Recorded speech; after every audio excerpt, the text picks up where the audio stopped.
Тема сегодняшнего семинара – это учение Григория Гробового о Боге.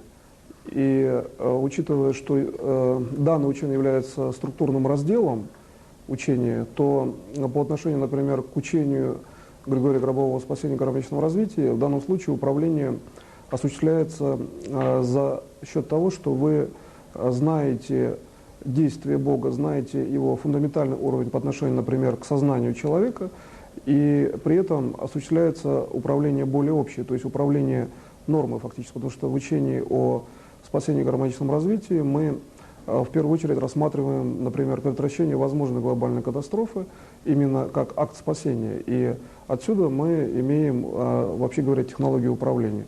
В моем учении о Боге я рассматриваю прежде всего понимание Бога как личности, понимание действия физического тела Бога и понимание того, как происходит взаимодействие, например, тела Бога, имеется в виду физического, информационного, души Бога, да, и все, что соответствует, например, понятию человека, например, духа Бога, а также того, что соответствует именно конкретно понятию все-таки Бога, в чем есть различие, и как данные уровни в сознании человека осуществляют управление практически всей реальностью. То есть в данном случае мы имеем дело с тем, что если мы знаем, как Бог действует в мире, да, как вот он взаимодействует с элементами, например, физической реальности, то тогда мы можем получать отсюда управление только потому, что мы знаем. То есть знание синхронизирует наши действия, мы получаем точное управление просто в первую очередь от знания.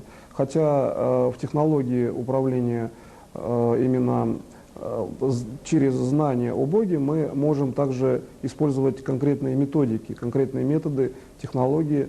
И поэтому, прежде всего, здесь нужно уделять значение фундаментальному смыслу понятия Бога с точки зрения восприятия человека, а также понятию Бога с точки зрения того, как, вообще говоря, развивается окружающий мир по отношению к Богу.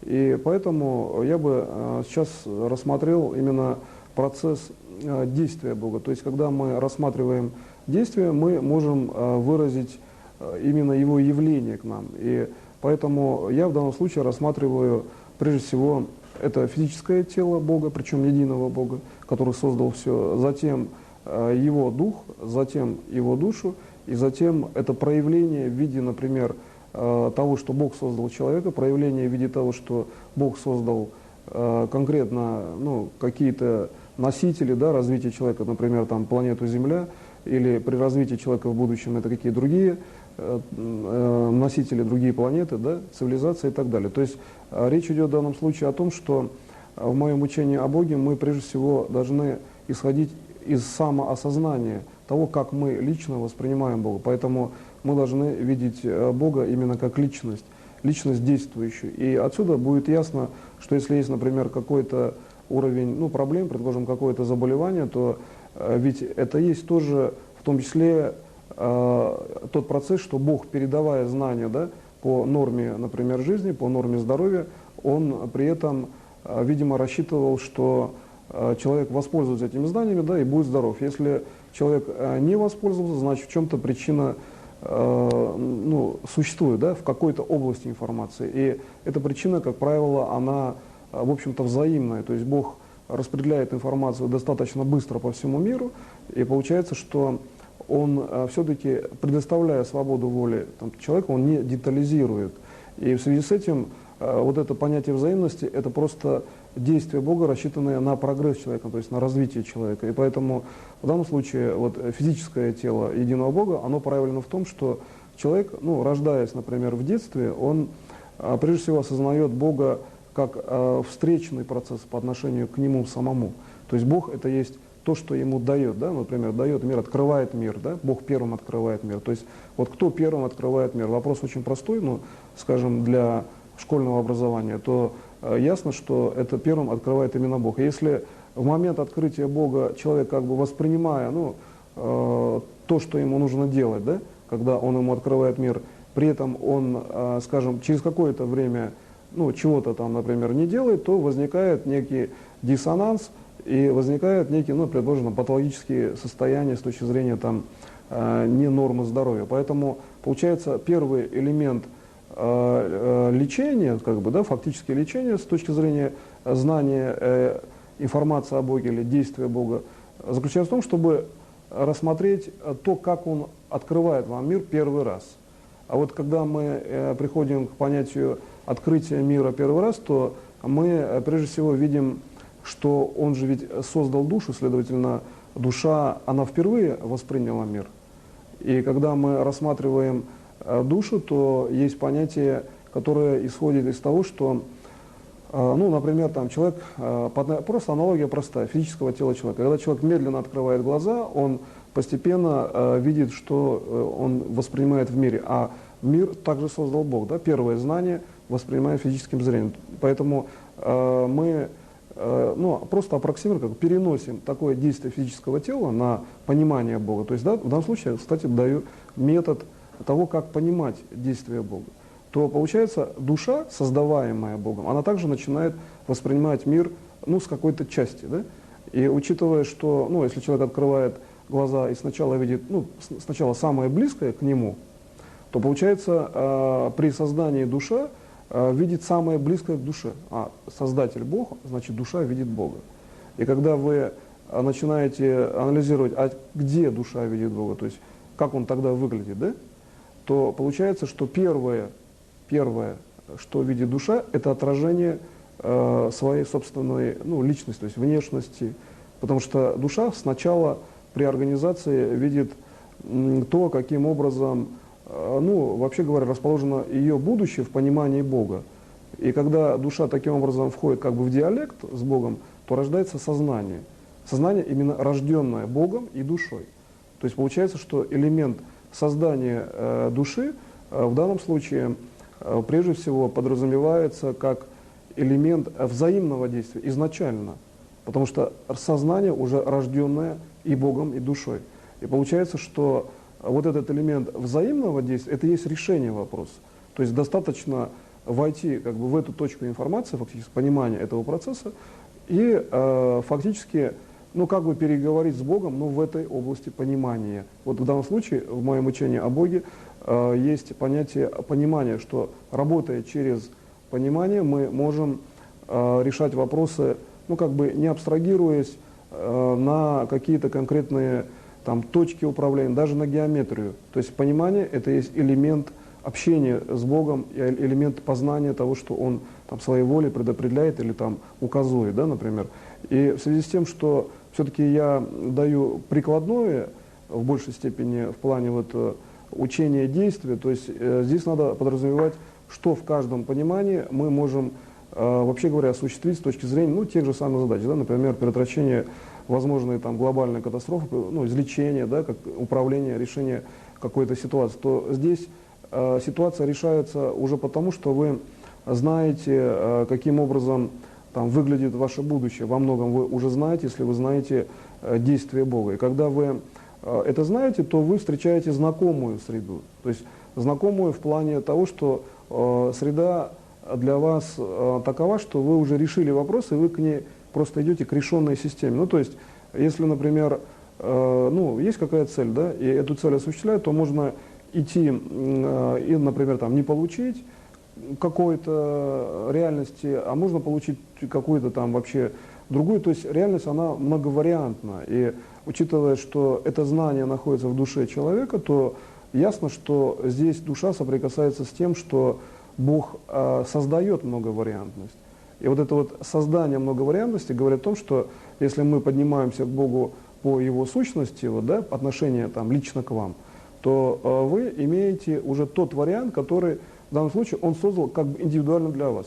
Вы начинаете видеть, что пространство распределено достаточно индивидуально. Хотя все видят, ну, как бы часто одно и то же, но тем не менее лично ваш путь, он совершенно другим светом освещен. И вы, может быть, часто замечали, что если вы идете, ну, например, там вечером, уже некий такой вариант затемненности, да, когда солнце уже как бы заходит, и вот идут отраженные тени, то видно свечение именно как бы вашего пути.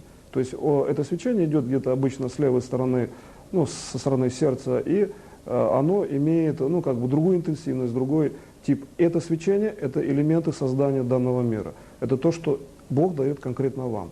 И когда возникает вопрос о том, что да, так много людей, но мы имеем там жесткие столы, конкретные улицы, они практически не меняются, да, со временем. Тем не менее, в данном случае восприятие каждого, вот, как конкретного там стола, улицы, какого-то процесса, это и есть то, что Бог заложил изначально в душу человека в качестве действия, его личное восприятие. Получается, восприятие, оно заранее заложено, там уже есть то, что содержится в будущем. И поэтому получается, что понятие излечения там, от болезни, это в данном случае, в данной технологии, всего лишь навсего суметь как бы обойти фактически, что ли, уровень возможной ненормы. И вот этот обход, он очень конкретный. Не нормированная часть, она находится в конкретном месте и в конкретном пространстве. И если вы это знаете, то вы просто в это пространство, ну, как бы не заходите, да, хотя бы мышлением, не обязательно там физически. Если вы сюда мышлением не заходите, у вас это как бы отрицательная структура не осуществляется. При этом принцип такого пространства, он совершенно, ну, четко сразу же виден, почему возникло это пространство, что за существует давление там, или влияние. Вот этот принцип, кстати, развития, ну, фактически абсолютного ясновидения. То есть вы можете практически совершенно точно видеть источник формирования причины. И когда вы эту причину, ну, видите, часто она совершенно несущественна. Это может просто быть мысль чья-то. И когда эта мысль, ну, все-таки выводится в уровень понимания, то есть вы понимаете источник этой информации, информация сразу же становится, ну, той, которая нужна вам. То есть вы понимаете, что отрицательная причина не проблемная вещь для вашего будущего. Там некая отрицательная система, это, вообще говоря, вам становится точно известно, что это не реализуется. И вот это вот точное знание, это есть то, как действует физическое тело человека. То есть физическое тело человека построено Богом так, что там есть абсолютно точная координата благоприятного развития. И ведь физическое тело единого Бога, оно всегда имеет точную и самую там оптимальную, да, характеристику развития. То есть он, там, например, ну, скажем так, физическое тело единого Бога, естественно, старается там, да, не болеть, всячески там благоприятно складывать какие-то события, но надо учитывать, что физическое тело единого Бога также находится в обычных, ну, как бы человеческих системах развития. Да? Если есть где-то угроза там, уничтожения человека, ну, там, предположим, в странах третьего мира, да, либо от болезни, либо от каких-то войн, то физическое тело единого Бога также воспринимает это по отношению к себе. То есть его задача научить, получается. Но раз оно одно, так же, как у человека, оно одно, физическое тело, то, получается, он может обучить, передав знания. То есть аналогия совершенно полная. Одно физическое тело единого Бога, ну, может, конечно, там ездить с лекциями, да, по регионам, но как бы тогда будет обучена только часть, и именно та, которую вот сейчас видела, да, физическое тело. Поэтому явление физического тела к людям, ну, в истинном понимании, да, спасения, в истинном понимании именно вечного развития, ведь Бог развивается вечно, потому что Он знает, что будет в следующем уровне развития. И получается, что передача именно знаний от физического тела. Поэтому смысл создания физического тела человека еще заключается в том, чтобы знания Божьи были переданы правильно и развивались бесконечно, так же, как и физическое тело Бога. То есть я сейчас просто-навсего логически привел к тому, что необходимость создания человека Богом заключается в том, чтобы ну, реальность, вообще говоря, сделать такой, который Бог изначально задумал. То есть если мы значит, рассмотрим, какую реальность задумал изначально Бог, Он вечный, у него должна быть реальность вечная, то есть вечно развивающаяся. Как вообще, вот с точки зрения человека, как доказать, что реальность развивается, например, вечно? Для этого нужно как бы иметь прецедент, да? То есть для этого нужно иметь ну, как бы диагностическую систему, систему развития реальности надо иметь тоже, чтобы говорить вообще о реальности. Поэтому человек здесь в данном случае представлен, имеющий такие же уровни восприятия, как Бог. Он может, ну, правда, конечно, различие в том, что Бог все сразу осознает, человек может как бы локально, да, выявлять то, что по ему именно дано. Вот в этом и уникальность человека. То получается, что создание человека для Бога – это ну, его собственное развитие. То есть Бог он, вообще говоря, от себя человека не отделяет, по сути. И поэтому он и является истинным, да, человеком. Он дает ему практически, ну, там, те же самые знания, те же самые, в общем-то, возможности в плане, вот, ну, по крайней мере, вечного развития. Пусть индивидуально, но вечного. И если разница только в том, что Бог может сразу все осознать и все построить, то развивающий человек, он, по крайней мере, у себя это точно может построить. И получается, раз он у себя может построить, то тогда логически он соответствует именно задачам Бога, потому что он как бы на своем уровне, он, ну, фактически, в общем-то, идентичен, как бы, вот, да, по возможности развития вечности и, ну, цивилизации, например, да, мира. Так вот, получается, что развитие человека, его, в общем-то, ну, дальнейшее устремление, это и есть и задача, и, в общем-то, исконный уровень Бога, как бы, в понимании, ну, там, развития вообще мира, человечества, да?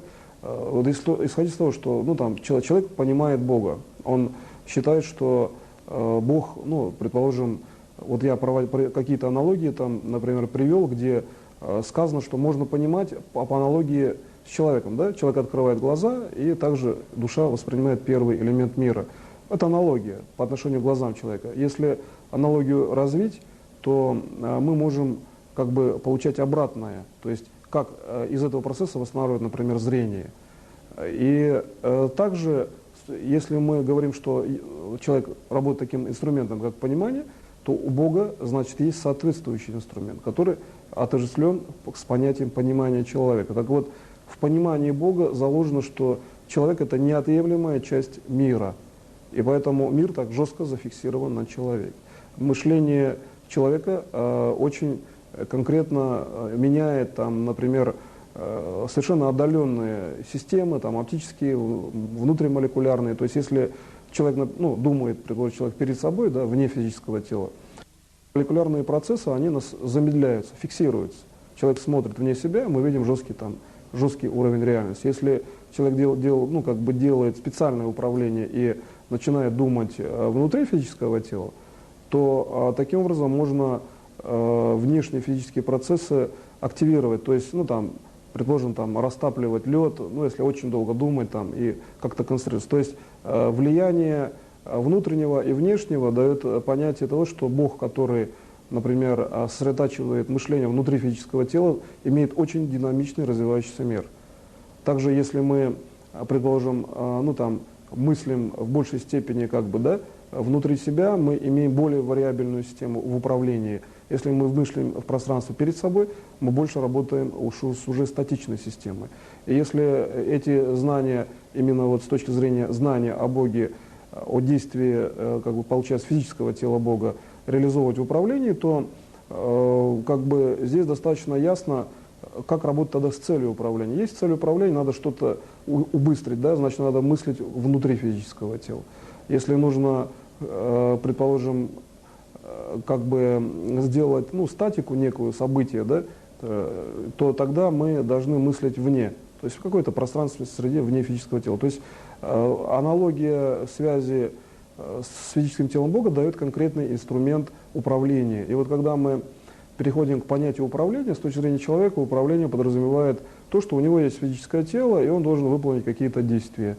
Ну, во-первых, там какие-то личные свои, которые, значит, должны быть нормальные, исходя из того, что там физическое тело Бога должно иметь нормальные действия, максимально нормальный человек должен к этому стремиться. Да? То есть здесь норма исходит из того, что человек, ну, понятие вот предотвращения возможной там глобальной катастрофы, здесь это естественная и гармоничная система, она входит в то, что ясно, что единое тело физического Бога не может быть уничтожено. Там, в принципе, о глобальной катастрофе речи не идет как о таковом, как о процессе именно возможном для физического тела единого Бога. Для физического тела единого Бога никакой вообще катастрофы невозможно, в принципе. Но когда он, например, рассматривает, что какой человек может быть затронут, ну, там, либо болезнью, либо каким-то другим процессом, да, который нужно восстанавливать именно, то Бог делает аналогично, то есть Он дает знания, идущие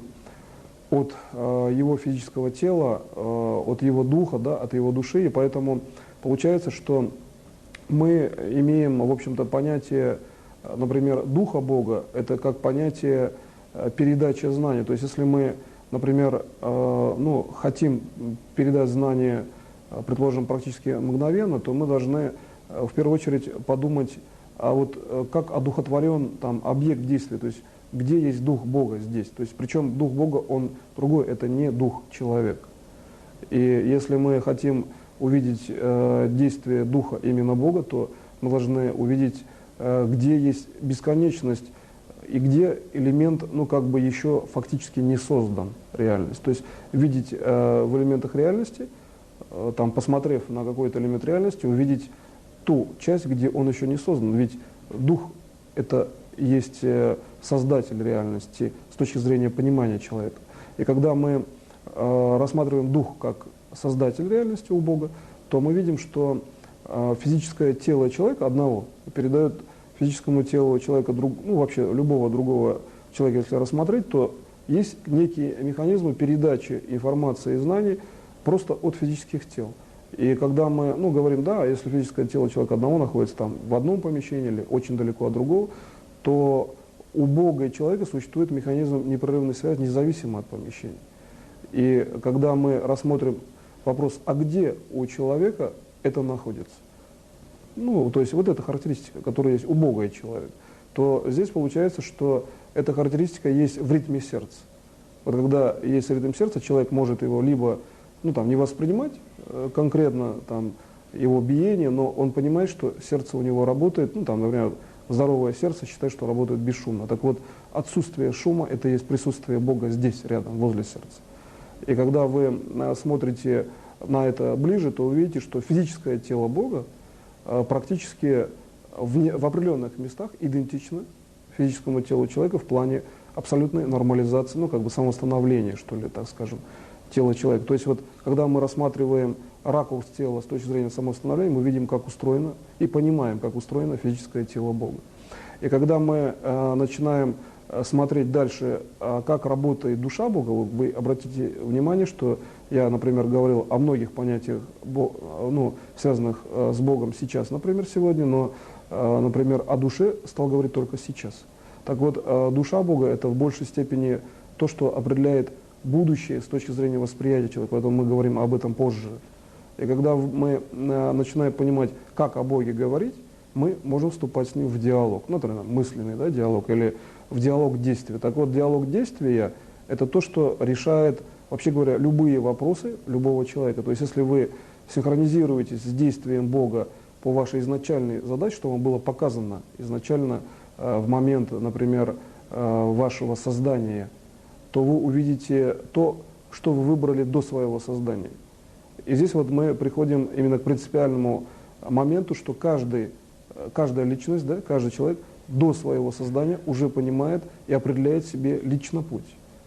И это сосредоточено там, где душа, дух и физическое тело Бога пересечены в одной точке. То есть информация исходит оттуда. И здесь возникает вопрос, что если мы, например, имеем связь, ну, как бы с этим уровнем, то по аналогии возникает также к Богу вопрос, да? Тогда где у него этот уровень, где он знал до своего создания о будущем процессе, вот где тогда он знал? Так вот, вот эта аналогия знания, это есть головной мозг. Это конкретно физическая ткань головного мозга, которая соответствует физической ткани человека. То есть с точки зрения мозга мы нашли, что это идентичная как бы реальность, которая сосредоточена, ну, в материальном, что ли, плане. И когда мы начинаем, ну, там, рассматривать процесс управления дальше, то получается, что физическая материя, ну, например, там, головной мозг, да, Бога или физическое тело Бога, они, когда мы размышляем о том, что было в момент принятия решения, так уже было физическое тело. То есть мы приходим к тому, что изначально абсолютно здоровое, абсолютно, ну, там, вечное, да, физическое тело уже было. Следовательно, человек, значит, выбирает как бы до момента своего создания, выбирает свой путь, уже имея физическое тело. А почему так происходит? Потому что ведь весь внешний, ну, там, мир, да, внешняя реальность, это же все существует так же всегда. И поэтому, когда мы говорим о проекции физической реальности, мы получаем единое тело Бога. То есть логически очень понятно. Вся реальность дает в проекции физическое тело Бога. Следовательно, физическое тело Бога, раз оно всегда есть, то есть всегда и физическое тело человека. И если мы начинаем размышлять, что каким образом нам, например, нужно здесь выявлять именно структуру, то есть механизм, как принимает человек решение до создания, да, например, до создания своей души, я не говорю о механизме создания сейчас души. Я говорю о том, что человек принимает решение, что он хочет делать, с точки зрения Бога, еще до его создания. Он ему дает волю. И эта воля находится, получается, в будущем, где он уже создан. То есть для Бога и человека диалог, он такой, что он не имеет временного аспекта. А с точки зрения духа, это и есть практически, если рассматривать, например, по отношению к физическому телу человека, то здесь душа, она практически организовывает дух.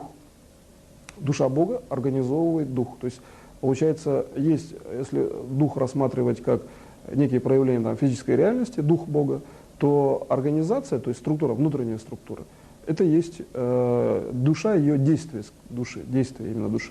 По аналогии мы можем сказать, что любой элемент мира, построен так, что есть и дух Бога, и есть душа Бога в любом элементе мира. Но физическое тело – это также проявление Бога, физической реальности. Да? Так вот это проявление – это есть то, как функционируют внутренние органы физического тела Бога. То есть любой элемент реальности соотносим с каким-то внутренним органом физического тела Бога. И когда вы начинаете задумываться над этим процессом и его решать для себя, предложим простой пример, вы где-то отдыхаете на, какой-то полянке, рыбачите или просто там веселитесь, и вдруг перед вами жестко зафиксировался какой-то листочек. Да? Вот обратите внимание, периодически у каждого человека бывает, что какой-то элемент реальности выявляется вдруг, наплывает. Да? Так вот этот элемент реальности, он и показывает, вы начинаете смотреть, как это связано с физическим телом Бога. Ведь в представлении человека все-таки мы имеем понимание того, что все создано Богом, в том числе физическая реальность, а с точки зрения, если мы рассмотрим вопрос именно физического тела единого Бога, то как в процессе создания какой-то орган Бога участвовал в этом листочке, как он участвовал. То есть если мы по аналогии можем сказать, что человек пьет воду, рука двигается, как-то желудочно-кишечный тракт работает, мочевыделительная система и так далее. То есть мы в общем, в конечном итоге мы экстраполируем и видим, что работает весь организм. То есть когда человек пьет, работает весь организм, мы это дальше чувствуем больше духом Бога. Вот обратите внимание, я перевел понятие на то, где мы видим, ощущаем и знаем, где есть дух Бога. Кстати, здесь больше именно знаем, потому что выпили мы стакан воды, да, мы ощутили, что например, пищеводу движется вода, в желудке она менее ощутима и так далее, если она теплая, температура тела. Но дальше мы понимаем, что участвует весь организм, потому что она же внутри организма, мы чем-то осознаем. Вот это осознание, это и есть в оптическом выражении очень четко видно, кстати. Это совершенно конкретная оптика, которая обозначает дух Бога, то есть дух, который создает, в том числе, ваше физическое тело, потому что ваше физическое тело также создает и душа Бога. А когда вы начинаете мыслить, а где же тогда вы создаете? То есть вот человек опять, как автономная система, независимая, физическое тело человека, вот он идет где-то по улице, а он же сам себя тоже создает. Так вот, создание человека, самостоятельное создание, это то, что он на определенном уровне постоянно смотрит на физическое тело единого Бога. И вот когда мы хотим, например, дифференцировать, нужно ли нам вообще постоянно именно только на нем концентрироваться, на физическом теле единого Бога, может быть, достаточно воспринять от листка его проявление, и тогда опять же мы, в общем-то, его и видим, да? То часто многие же отдыхают, потому что на природе они отдохнули, например, и получается, что здесь эта регенерация, от природы, от каких-то элементов отдыха, в том она и проявлена, что человек где-то захватывает выход на физическое тело единого Бога. Тогда он понимает, как оно устроено. Вот, поэтому понимание – это и есть саморегенерация. И когда мы это видим, то получается, что мы себя собираем, потому что мы в реальном времени так или иначе имеем доступ на эту информацию, и в этом мы себя собираем. То есть элемент самосборки человека – это контакт с физическим телом единого Бога. Ну, в принципе, понятно, если там кто-то работает там рубанком, то можно посмотреть и также работать, если смотреть физическим зрением. И точно так, вообще говоря, смотрит любая ваша клетка и делает, вообще говоря, аналогично. Следовательно, можно сказать, что есть определенный уровень восприятия, да? У каждой клетки есть свои же задачи. Если вы по аналогии рассмотрите процесс глубже, то вы увидите, что здесь мы имеем в большей степени фактор именно такой, что каждая клетка имеет такой же свой путь, с точки зрения, что вы как носитель клетки, да, и во многом создатель, вы же питаетесь, вы, в общем-то, поддерживаете жизнедеятельность, то по аналогии можно рассмотреть и свой организм, то есть рассмотреть очень, причем элементарно, увидев свет Бога о том именно уровне, о котором я сказал в начале, когда вы идете и видите свой личный свет, да, то когда вы посмотрите свет каждой своей клетки, определенный уже вами, то вы можете регулировать тогда клеточный свой состав просто светооптикой, как бы периодически двигая оптику там вправо-влево. Они на самом деле, вот эти первичные системы, они очень простые. Это просто вертикальный, лепесткового типа свет, который напоминает часть лепестка. И усилием воли он очень хорошо подвержен волевому влиянию, и мы можем регулировать там внутренние системы.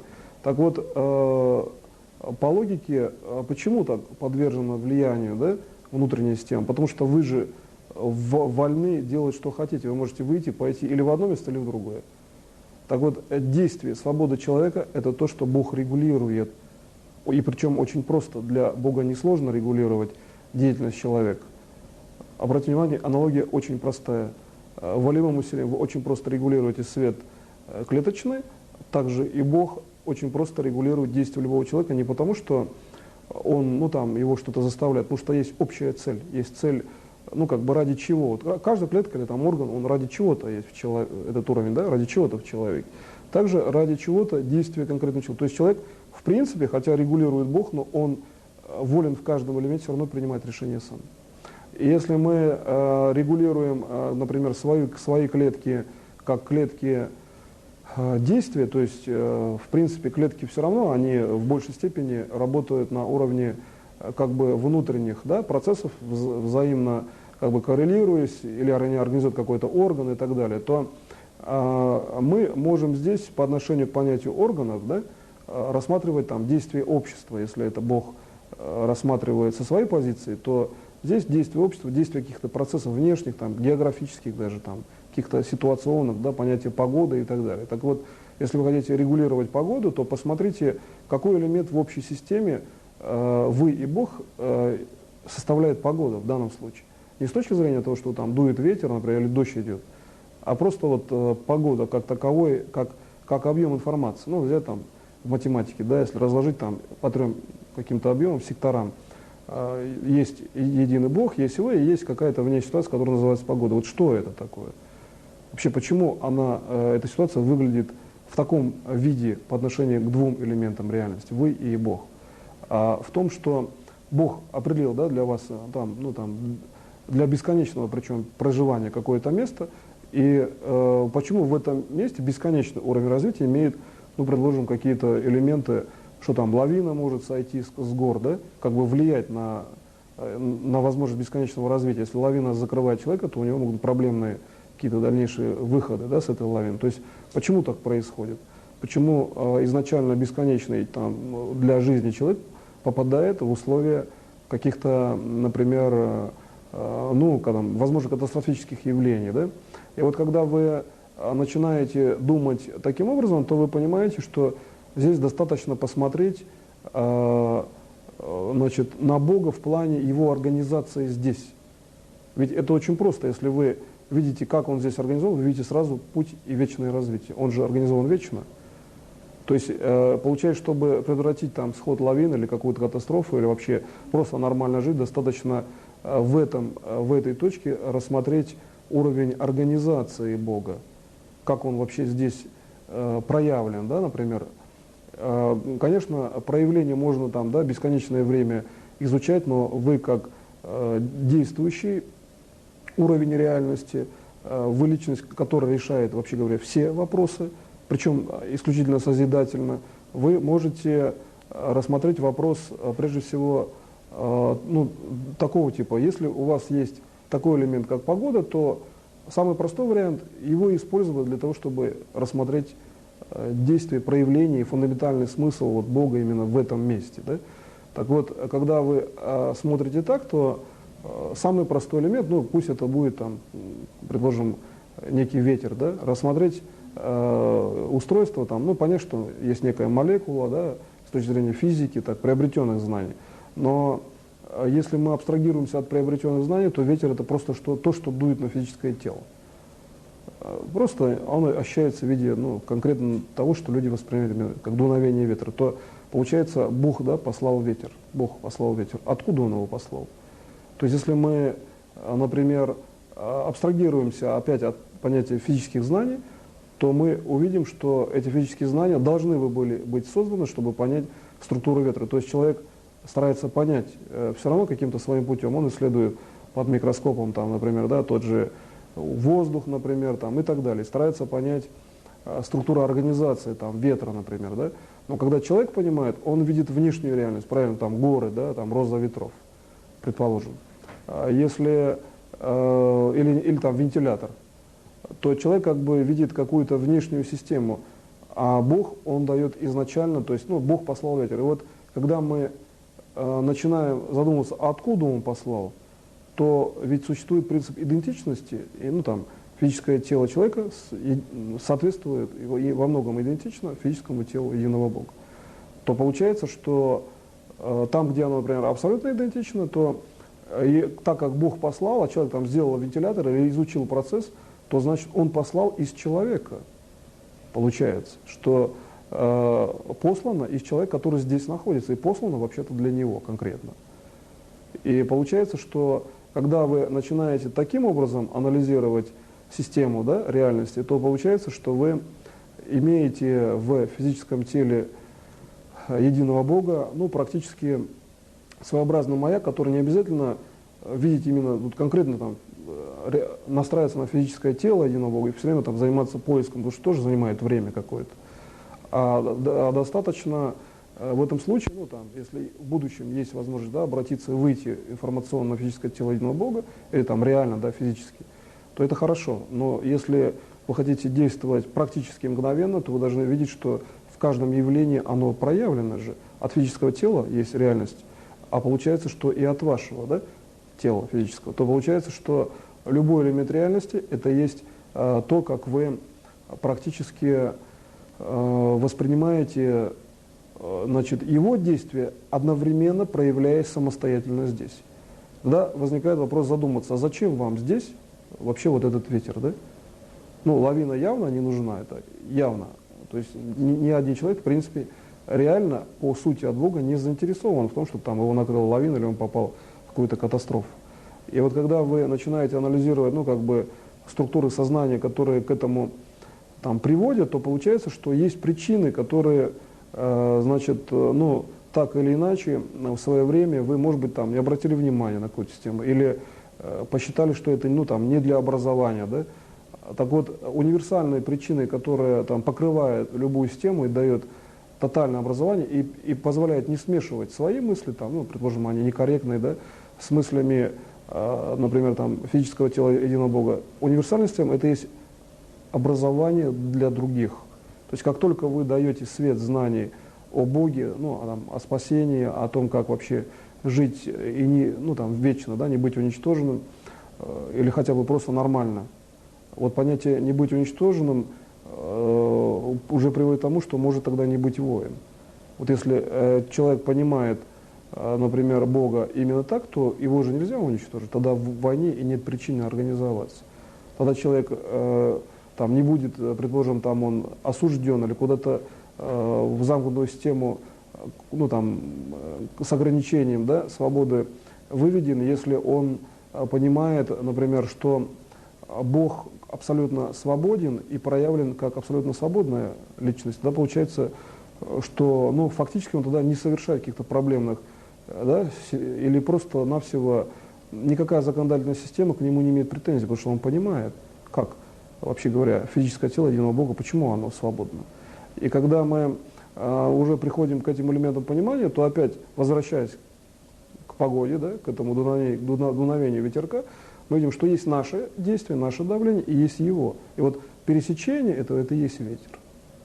И когда мы этот ветер начинаем, ну, мы предложим, нам нужно, чтобы ветра не было, да, тогда мы можем, в общем-то, управлять внешней реальностью, ну, любой там, физической, информационной, зная, что его действие направлено к нам, прежде всего, ну, в реализации все-таки его задач, именно там, ну, вечного развития, да, вечное физическое тело, то есть как бы канонических больше задач. Когда мы начинаем задумываться, а где канонические задачи, ну, в каком-то бытовом уровне, там, физическое тело единого Бога, оно там ест также, да, спит и так далее, то есть, ну, там, питается, такие же, ну, в общем-то, системы развития имеет, и поэтому получается, что здесь мы должны задуматься над тем, почему, значит, Бог показывает, что его физическое тело, оно такое же.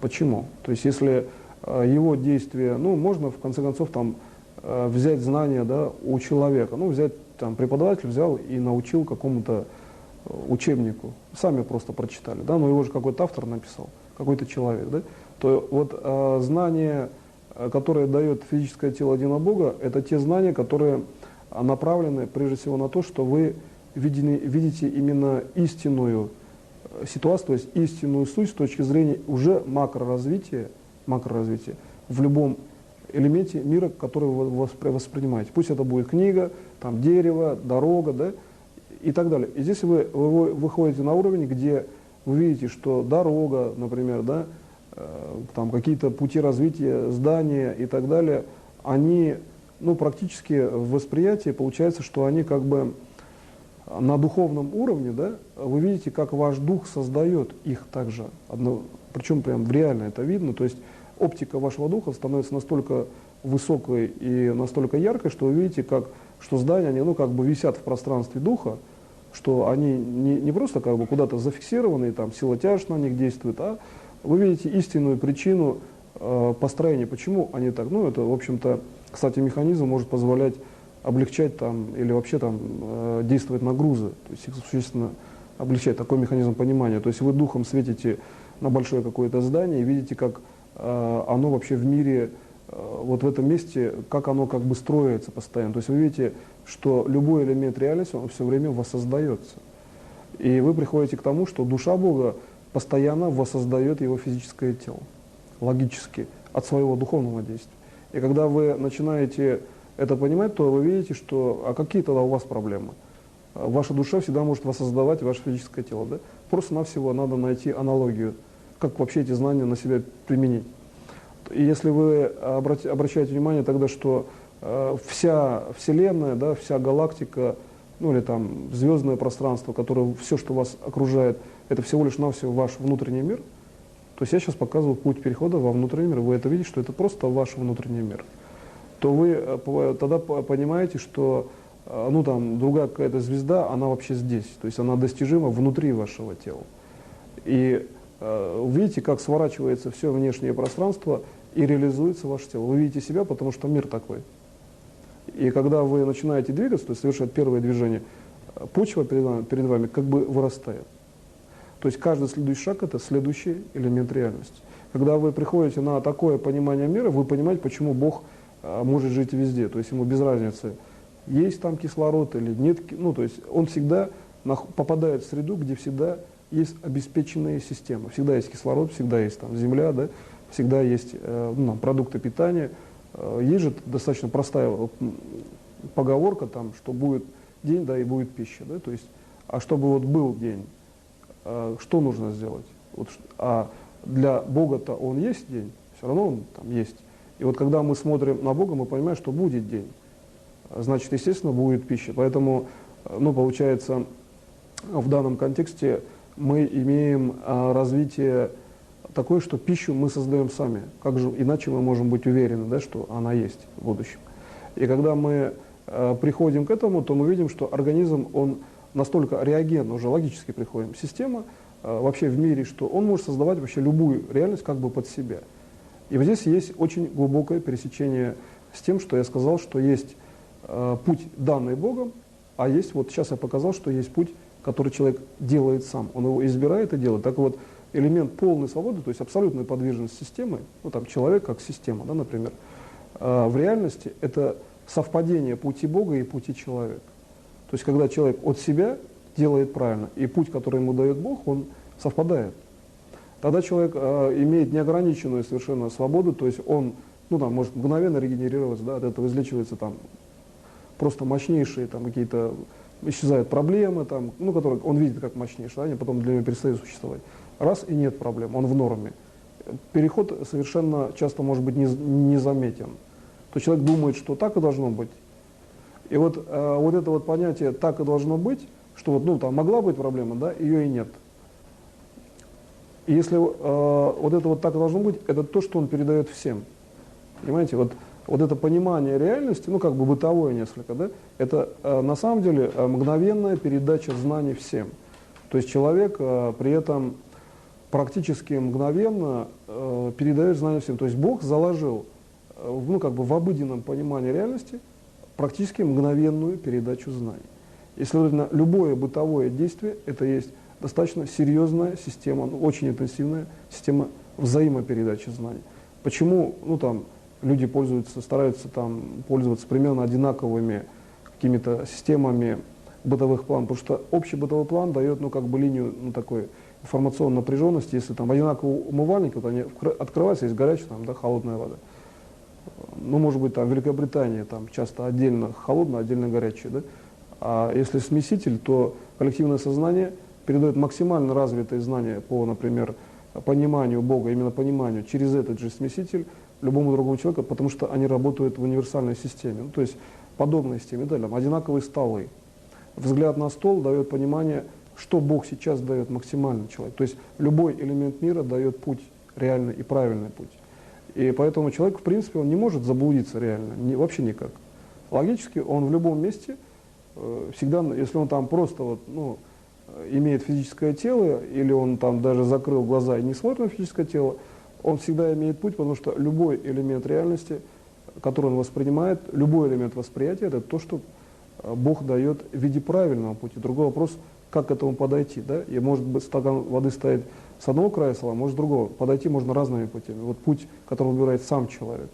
Когда мы приходим к этому, мы понимаем, что форму, которую определяет человек, ну, форму стола, да, например, значит, здесь значит, уже в воле человека как бы изменить форму, сделать стол более удобным, чтобы там брать эту воду и так далее. И в связи с этим получается, что бытовой уровень, ну там вмешательство человека в бытовой уровень, это то, что делает уровень более управляемым, как бы в статике, да.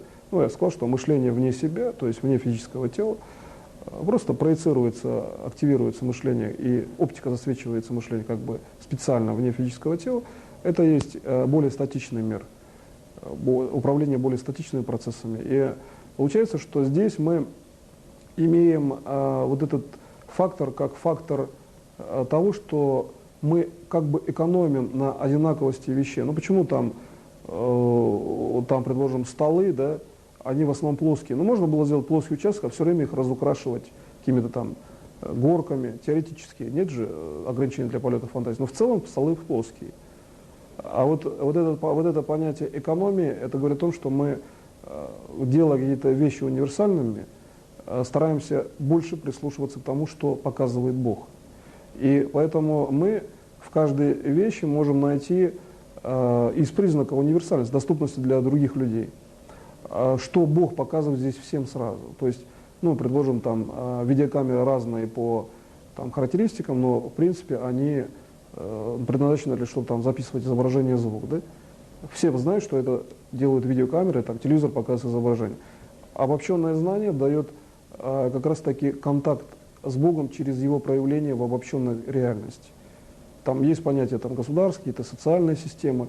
И вот когда мы видим, что любое проявление это есть действие Бога направлено, ну как бы некая там помощь человеку, там рука его помощи, направленная конкретно в конкретном месте, то мы ну, можем сказать, что люди там бывает ситуация, что он говорит, а вот Бог помог, и он видел это действие, да, что Бог помог. То есть конкретную, предположим, там часто физическую руку, протянутую там, этому человеку. То есть в тот момент, когда как бы какой-то человек протягивал руку и его вытаскивал, это значит есть, ну не обязательно она как бы физически выглядит, да, может быть в виде знания, там, то вот это вот есть то действие, которое такого типа, что когда Бог находится в социальной системе, то есть как человек просто, то он видит, вообще говоря, в первый его взгляд на самого себя, он такой, что он видит просто бесконечное универсальное пространство, то есть у него нет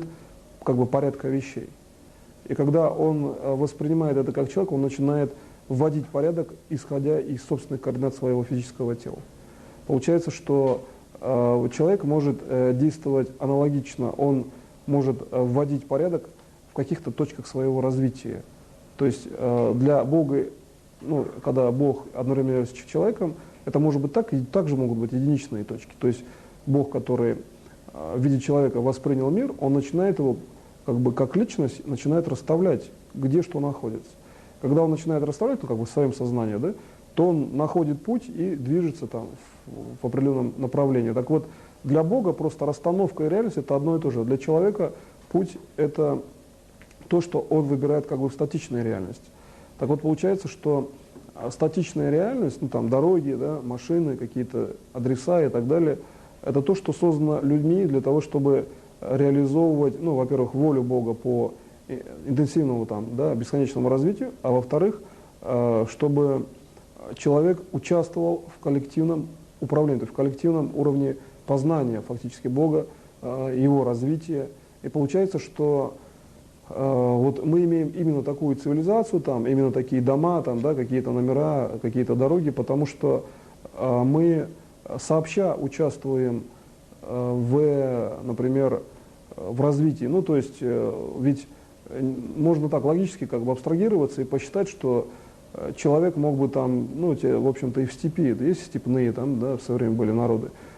Почему цивилизация пошла там по уровню именно дорог? Ну, то есть, вот, понятно, что это вроде бы более логично, да? Ясно, что цивилизация, ну, как бы распространяется в плане, ну, интенсивного, что ли, развития. Так вот, вот это интенсивное развитие, это есть то, что Бог идет впереди. И вот когда мы видим, что Он идет впереди, мы тогда четко понимаем, что ни одна машина не опасна для человека. Ни одно заболевание не проблемно для человека. Он может, вообще, он может, в принципе, не заболеть, но всегда может вылечиться. Потому что как только мы понимаем, что это также есть путь Бога, вот цивилизация, да, там машины, разные там самолеты и так далее, ну, просто говоря, техногенный путь развития, это тоже есть путь Бога, то тогда мы видим, что, значит, ну, как делать так, чтобы техногенный путь никогда не уничтожил человека. Просто надо идти, как бы, самый простой вариант, просто по следам Бога, наступать на те же самые следы. И когда вы уже видите в этом действие Бога, то получается любой разумный уровень человека, он там что-то изобрел человек, например, да, какую-то технологию, там, какое-то явление природы, то Бог когда-то ему зачем-то дал. И мы можем видеть, что Бог, ну, как некий оператор, там, управленец, да, который именно связывает, как некий диспетчер даже там, в локальных ситуациях, начинает связывать какие-то явления, то можно здесь увидеть, почему одно явление находится возле другого, или как связать одно там, ну, совершенно, казалось бы, там, из области физики явления, да, изобрели там лазерный луч, а потом его стали использовать в лечении. То есть как Бог делает переходы между разными явлениями, как Он их связывает и как Он им дает там, более общий путь, да, то здесь мы можем видеть по аналогии с этим, почему у человека там конкретно 5 пальцев. То есть мы можем видеть, почему. Потому что там такой мир, потому что есть коллективное сознание, потому что Бог идет перед нами, да, и там, назвав, предположим, 5 причин, можно видеть 5 пальцев. Если мы хотим как бы получить свет на все 5 пальцев.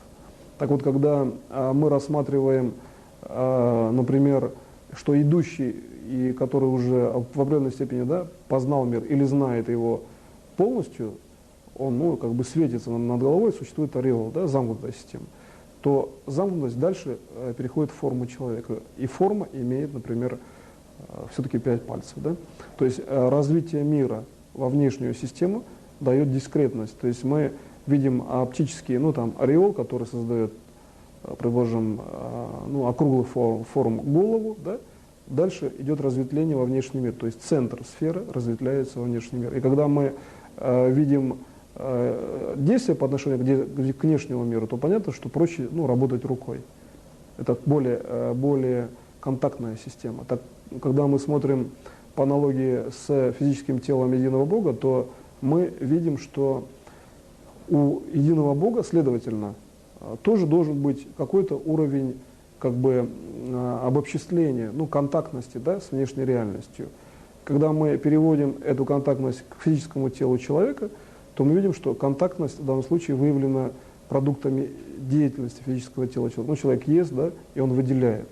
И когда мы смотрим, ну, систему питания и выделительную систему человека как контактность с внешней средой, как одна из форм контактности, то ясно, что внешняя среда организовывается Богом специально под то, чтобы вы эту контактность воспринимали в виде, ну, совершенно тоже, кстати, закономерных часто систем, то есть конкретные продукты питания, каким-то образом обрабатываются, есть некие технологические циклы, потом строится здание, и вот эта вот система контактности выявляется в том, что если человек себя осознает во всей этой системе, ну, в каком-то конкретном месте, да, вот строится здание, он где-то себя взял и осознал в конкретном месте, то он решает все вопросы сразу, практически, вот свои, там, текущие, потому что он видит, где Бог, вот, ну, там, физическое тело Бога, где его душа проявлены в качестве контактной системы к нему, лично к человеку.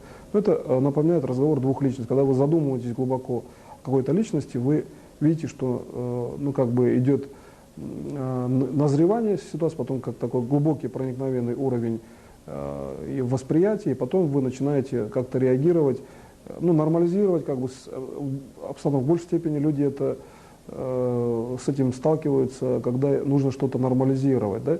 Или где-то глубоко размышлять там, о явлении природы, о произведении искусства, о картине, например. Изображение картины часто имеет такой же фундаментальный уровень, если оно сделано мастером и из века в век, там, ну, нам не стареет, да, оно становится более актуальным, то есть развивается. Вот принцип развития во внешней системе также заложен как система проявления, как система контактности. И когда вы видите Бога в диалоге, вы часто можете даже, может быть, не заметить, что вы настроились на одного человека, а уже давно говорите с Богом. То есть вы уже давно взаимодействуете именно с Богом. И вот это вот проявление, ведь Бог же его и создал, да? Значит, получается, по каким-то причинам вы сами же выбрали путь с ним контачить, или же там с тем, или с другим, или каким-то образом не контачить, да? Когда вы начинаете видеть, что Бог проявлен здесь, и видите, что это уже Бог, то вы видите, что Он помогает вам. И вот когда вы видите, что помогает, это оптика вот, четко проявленная, это есть действие, то есть это, вообще говоря, по виду, это как бы вот движение руки Бога. То есть вы видите его физическую руку. Помощь – это есть рука Бога. Когда вы начинаете отсюда следовать дальше, здесь будьте внимательны, я показал геометрическое место, да, в понимании, именно геометрическое место, в понимании, но геометрическое место, в оптике понимания. И дальше вы видите его физическое тело, что оно сейчас делает. Не просто вот физическое тело, и вы по отношению к нему настраиваетесь, да, а что вообще оно делает. Вот как оно создает мир, как оно создает, например, реальность перед вами. И таким образом вы понимаете, что когда вы уже работаете с действием Бога, его физического тела, его души, духа, то вам становится гораздо проще. Ну, можно, например, очень долго смотреть, как там хороший там, плотник, да, или какой-то слесарь работает, и хорошо работает, можно, например, научиться, в принципе, этому. Но можно как бы войти, ну, в некий спарринг, работать почти одновременно, ну, когда вы уже что-то умеете, да, возникает какой-то дух сотворчества, там, быстрого движения, тогда вы не задумываетесь, воспринимаете как бы Не потому, что вы сначала изучили, потом применили к себе, а потому что вы уже как бы в автоматическом режиме, ну как бы синхронно просто работаете. Так вот эта синхронность — это то, где ваша душа создается место в понимании, где ваша душа создается Богом, именно всецелым Богом, куда входят вообще все проявления, все понимания Бога, включая физическое тело единого Бога. И когда вы эту точку обнаружите, видите, что ваше тело фактически, ну, как бы растет из этого места. Центр вашего тела физического находится здесь. Когда вы начинаете это видеть, вы понимаете, что в принципе иногда очень сильный оздоровительный эффект, часто как бы принципиальный. Этим методом можно решить вопрос, другим нельзя. Часто. Значит, если вы в это место входите и просто как бы на нем какое-то время держитесь в понимании, да, вы практически здоровы в этот момент. Дальше вам надо просто пролонгировать здоровье и норму вперед, в будущее. Так и физическое тело единого Бога. Он, имея норму, ее все время как бы проталкивает. То есть он трудится, он дает возможность вам понять, что следующий элемент реальности — это все-таки тоже труд. Ну, зачастую труд, не всегда как бы такой напряженный, там, да, но зачастую напряженный. Но вот этот труд, который вы преодолеваете, это то, что он часто как, ну, там, как человек просто преодолевает самостоятельно, и когда он понимает, да, какие проблемы есть в том или ином уровне, вот его понимание — это то, что он уже решил. Вот для Бога понимание, что он уже видит, что он это решил. Получается, что его преодоление — это то, что он вас учит. И когда вы видите его обучение, то получается, что любое преодоление — это есть обучение других. И когда мы, например, ну, не ставим задачу вот, преодолевать, например, там, то, что можно и вообще не преодолевать, может быть, эта задача решается там вообще без проблем. То есть нельзя ставить вот именно тех задач, которые не поставлены, да, как бы, как, ну, именно от Бога не поставлены, от его физического тела, например, но задача поставлена от физического тела единого Бога, от Бога, куда входит и понятие души Бога, да, духа, его действия, сознания, они всегда такие, что они вообще-то не причиняют проблем человеку. То есть Бог не ставит перед человеком задач, которые проблемны для человека. Следовательно, получается, что сознание Бога — это то, что ему передает ну, как бы и ему, да, Богу, и от Бога к человеку передает все время как бы непрерывный уровень знаний. И получается, что сознание человека и сознание Бога, они пересечены в системе, где все благоприятно. И вот когда вы начинаете сферу как бы своего сознания выводить в сферу благоприятных систем, то получается, что мы имеем как бы совершенно благоприятный уровень как бы восприятия и в управлении именно тогда, когда мы делаем, вообще говоря, позитивное управление. Следовательно, созидательное управление, ну, предложим там восстановление человека, да, его здоровья, какая-то норма событий. Это там, где сознание Бога и человека, они практически вот с точки зрения внешнего восприятия могут, ну, вообще-то вот по действию они неразделимы. Но на уровне как бы динамики они вообще единые, на уровне как бы динамического просмотра внешнего. Ну, может быть, более уже когда, в общем-то, люди, ну, те, которые много занимаются такой технологией, они могут видеть даже в динамике разницу в оптике, да? Там оптика, причем она не жесткая в разнице, то есть оптика воспринимается только уровнем души. Вот я сейчас говорю принципиальную вещь. Есть оптический уровень, который может дифференцирован быть только душой. Вы просто знаете. А это уровень, ну, практически он более высокий, чем, да, уровень ясновидения, это уровень просто прямого знания. И когда вы так знаете, вы видите, как ваш, ну, именно путь, как Бог дал вашей душе знания, как Он их дал, где они вообще находятся. Процесс передачи знаний. И когда вы это видите, вы понимаете, что изначально, ну, как бы, имея эти знания, вы, во-первых, ну, можете их достаточно свободно передать, они открыты. Есть как бы уровень универсализма. Как только вы понимаете, как вам Бог дал знания, вы можете их уже передать как универсальную систему. Вот в чем особенность именно понимать и познавать Бога в плане вот именно соответствия, например, да, воли Бога, задачам Бога, что ваше личное знание при передаче становится универсальным. То есть вот в этом случае вы, ну, например, если вы находитесь на этом уровне, да, понимания и рассказываете какую-то свою просто историю, любую, то вы передаете универсальные знания о Боге. То есть люди начинают видеть, ну, в общем-то, то, что, в общем-то, в каждом случае они видят самостоятельно, но при этом они видят ваше максимальное приближение именно к Богу, как вы на максимальном уровне с ним взаимодействуете, на максимально высоком, как бы, да. То есть получается, что видеть, как Бог передает знания, это значит фактически обучать. Фактически. Причем можно, конечно, обучать какими-то словами, а там можно обучать свои клетки. То есть можно взять и их научить, чтобы они там не были больными или там восстановились, например. И когда вы уже имеете, ну, полный механизм знания, там, например, там, взаимодействия с физическим телом единого Бога, то вы видите следующий элемент реальности, который говорит о том, что ваше физическое тело на определенном уровне души, вашей же собственной души, достаточно понятная система. И, например, вы очень четко понимаете, что у физического тела вообще у вас в принципе нет проблем. То есть есть уровень, где это абсолютно четко душой понимаем. Но ведь когда вы взаимодействуете с Богом, это и есть реальность. То есть понимание определяет реальность в этой точке. И поэтому, когда вы начинаете элемент реальности выводить на структуру, ну, как бы понимания, то вы просто-навсего делаете то, что вы увидели, да, осознали практически, и у вас это действие осуществляется, ну, в общем-то, практически сразу. То есть вы просто-навсего идете туда, что вы поняли, и делаете то, что вы считаете нормальным, да. То есть поэтому выход как бы бытового уровня, ну, то как бы захлёст вот этого бытового плана, ну, и так все должно быть нормально, вот этот внешний захлёст. И когда вы видите, ну, как бы во внутреннем диалоге именно с Богом, то вы таким образом уже взаимодействуете Бог, вы и внешняя реальность. То есть люди, какие-то элементы коллективного сознания.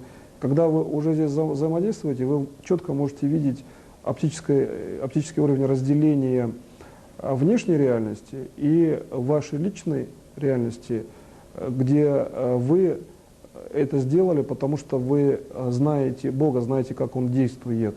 То есть уровень ваших знаний – это другая оптика уже. То есть вы практически в этой оптике, в общем-то, начинаете разбираться так, что, ну вот, если вы идете по поляне, да, где-то идет какой-то вот, предложим, свет, да, то здесь вы можете видеть, что где есть свет Бога на этой поляне, да, на которой вы идете, вот вы четко начинаете различать, и если вы, например, ну, как бы хотите к этому свету подойти, то от того, что вы физически подойдете, что это вам даст, да, к этому свету? А если вы поймете, то вы можете в этой поляне ориентироваться. То есть свет, дающий понимание. И поэтому ваше восприятие, оно формируется Богом именно так, что вы получаете через понимание. Так вот, понимание – это то, что аккумулировано от Бога в виде действия Его души, духа, физического тела, Его сознания. Это максимальное проявление сознания Бога, ваше понимание. И когда вы начинаете, предложим, понимать, ну, достаточно точно, то вы уже вступаете, ну, как бы в контакт на уровне сознания Бога. То есть вы весь и сознание Бога. Имейте в виду, что ваша личность в данном случае проявлена как физическое тело, душа, дух, сознание, да, все внешние явления и так далее, события, и только один элемент сознания Бога. Следовательно, сознание Бога в своем соприкосновении определяет все ваше присутствие, да, в этом мире. Только один элемент сознания. Следовательно, человек, имеющий сознание, также может определять всю внешнюю реальность. Только потому, что он его осознал, этот мир. У Бога при таком количестве явлений ему достаточно осознать, и явление сразу попадает в нужную позицию. Он их создает, потому что он их осознает. Следовательно, вы можете осознать как бы структуру, да, внутреннюю, структуру внешнюю, то есть структуру физического мира, и вы тогда получаете практически ну, как бы все внешнее управление, причем вот такое, что осознание какого-то элемента сразу же приводит к его норме, к его управлению, то есть к нормированию этого элемента.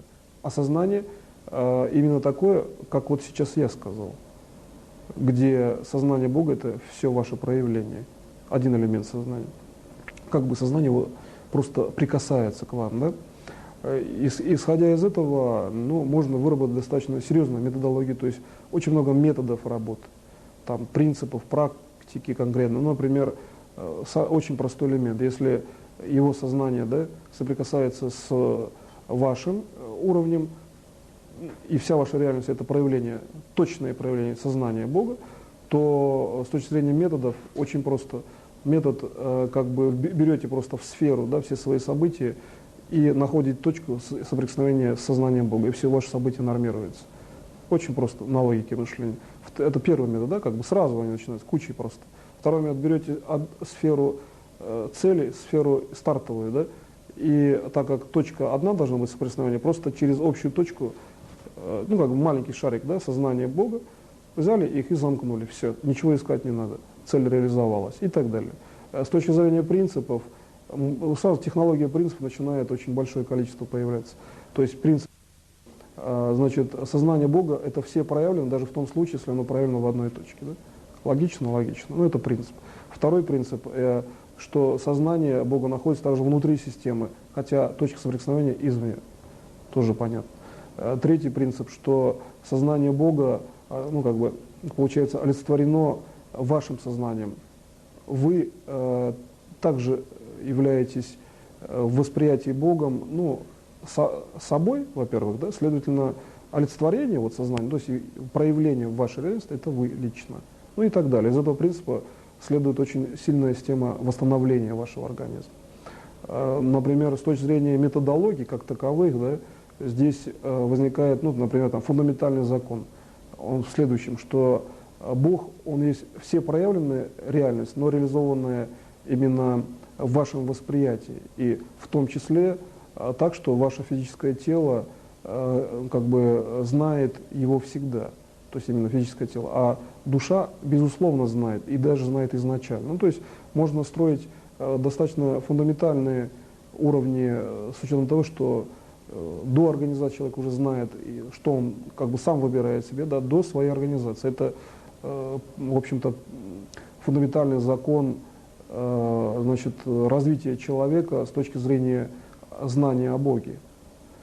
Таким образом, вы можете выработать, ну, достаточно много технологий, принципов, там, методов, да, исходя из того, что вы знаете, ну, именно такие вот фундаментальные, принципиальные вещи. Здесь можно делать много прикладных методов, зная и рассматривая какую-то позицию именно Бога, именно Его действия, ну, или осознание Бога как такового просто, в принципе, да, где-то в глубине себя, там, где-то в глубине своей души посмотреть на Него оттуда, да, увидеть Его действия там, и так далее. То есть здесь, по сути, уровень фундаментализма, как бы, да, вот он определяет именно уровень и действия. То есть чем вы фундаментальнее, точнее, ну, как бы личностнее, глубже осознаете Бога и видите Его действия, тем вы просто быстрее решаете, вообще говоря, свои вопросы, а значит и всех, потому что Бог же сразу всем дает. Да, значит, нет, естественно, никаких там катастроф, все нормально и так далее. Я сейчас предлагаю сделать тренинг, исходя из того, что я сказал. Значит, просто-навсего вы возьмите, ну, как бы за весь уровень управления, да, всю часть, которую сейчас я рассказал, и учитывая, что это уже окончание фактически, да, вот семинара сегодня, просто возьмите весь объем информации и как бы засветите его, всю эту информацию как бы как возле себя, так и внутри себя.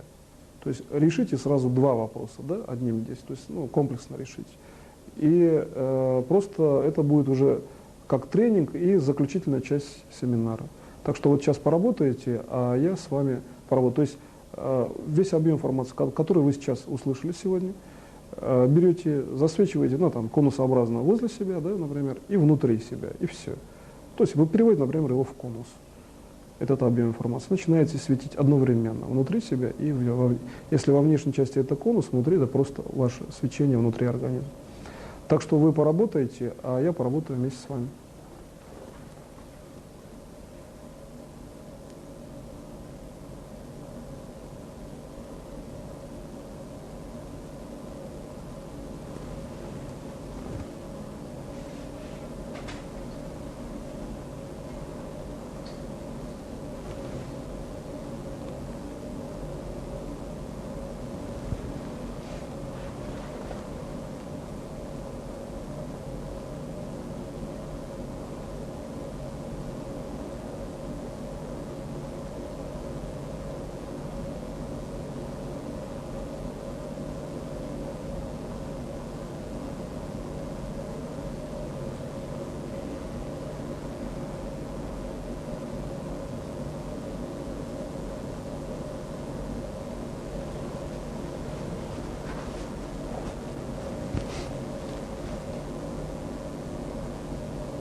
На этом я сегодняшний семинар заканчиваю.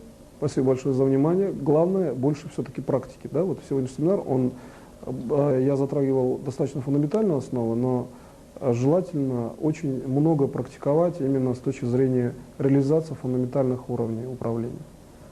Спасибо большое.